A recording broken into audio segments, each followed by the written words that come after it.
the percentage for this month. Whether it's going to be 10%, whether it's going to be 20% for this month, right? So you have to look at it, from a monthly perspective, right? If you're looking at, okay, it's going to be like, let's say 20% for the month.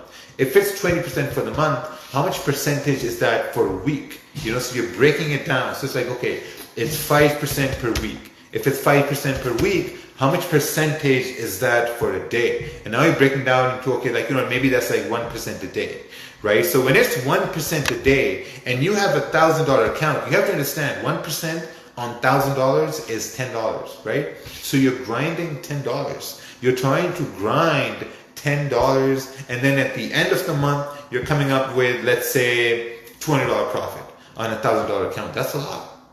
That's a lot. Most people don't understand that. Now I have the liberty to have a bigger account. I have a bigger account, so now for me to do 10%, it's probably like $10,000 or like $8,000, but I started from somewhere too. I started from the ground up. This was like 4 or 5 years ago, and that built up. So you have to look at it from a percentage perspective, because here's what's going to happen, right?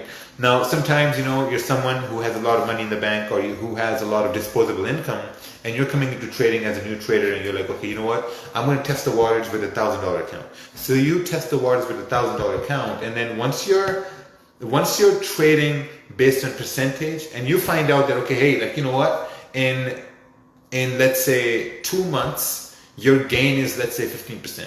Or in 2 months, you can say, okay, you know what? I haven't overtraded.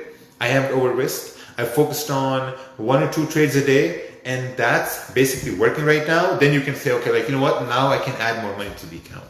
Now I can add more money. But the thing is, man, listen, it takes time. Sometimes you take a trade and you want to rush the trade, because you see someone making X amount, you see someone making 50%, but then you have to ask yourself, okay, if someone's making 50%, is he doing that every day? Right? Is that done every day? I don't do 50%. I don't do 50%. When I first started, I was like, oh man, you know what? These guys, they're doing 80%, they're doing 60%. This guy here, he just did $1,000 on his $3,000 account. I want to do that, And I used to believe that that's how you trade, And my mentor, Ted was my mentor, and he used to tell me, hey, no, man, listen, this is a marathon. This is not a sprint. And I was saying, no, this is a sprint. And you know what happens when you run fast, man? You trip and you fall, and I tripped and fell. And then I realized, okay, you know what? This is a marathon. This is a marathon. This takes time, man. This thing takes time.